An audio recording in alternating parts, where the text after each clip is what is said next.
শুধুই মেয়ে। তাই বর্তমান সমাজে বাচ্চা মেয়েদেরও রেয়াত করা হয় না। ছোটবেলায় আমাদের মায়েরা বলতো, অচেনা কেউ কিছু দিলে নিবি না, বিপদ বাড়বে। একটা মেয়ে প্রেমের প্রস্তাব গ্রহণ নাই করতে পারে, তার না মানে শুধুই না। কারণে অকারণে একটা মেয়ের সর্বনাশ হওয়াটা আজকালকার দিনে যেন কোনো ব্যাপারই না।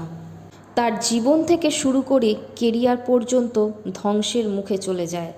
সমাজ বলে কথা, আঙুল তো মেয়েদের দিকেই ওঠে, তাই তাকে নষ্টার তকমাটা সহজেই দেওয়া যায়। পিরিয়ডসের যন্ত্রণা সহ্য করে যখন সারাটা দিন কাজ করার পর রাতে শুনতে হয়, সারাদিন তো সে ঘরে বসেই ছিল, কি এমন কাজ, তাই তার ক্লান্তির কোনো মানেই নেই।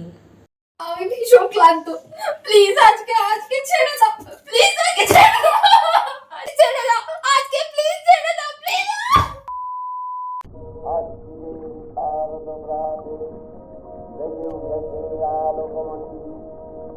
ধরণীর বহিরাকাশে অন্তরিক্ষ মেঘমালা, প্রকৃতির অন্তরাকাশে জাগরিত জ্যোতির্ময়ী জগন্মাতার আগমন বার্তা, আনন্দময়ী মহামায়ার পদধ্বনি অসীম ছন্দে বেজে উঠে রূপরূপ ও রসরূপ।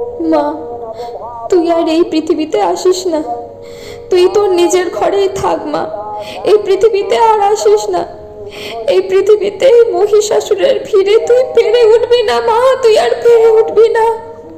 তবুও নিজের অবস্থাটাকে সমাজের কাছে লুকাতে হয়।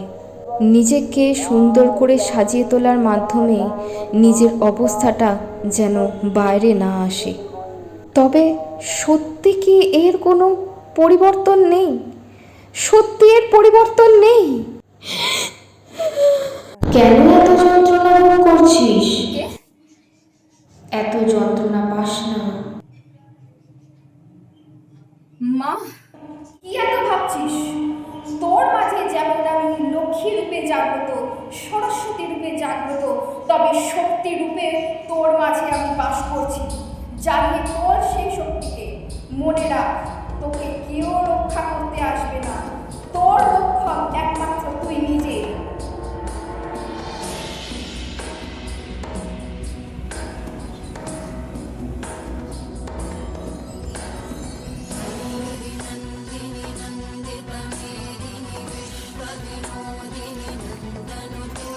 ছাড়, ছাড়।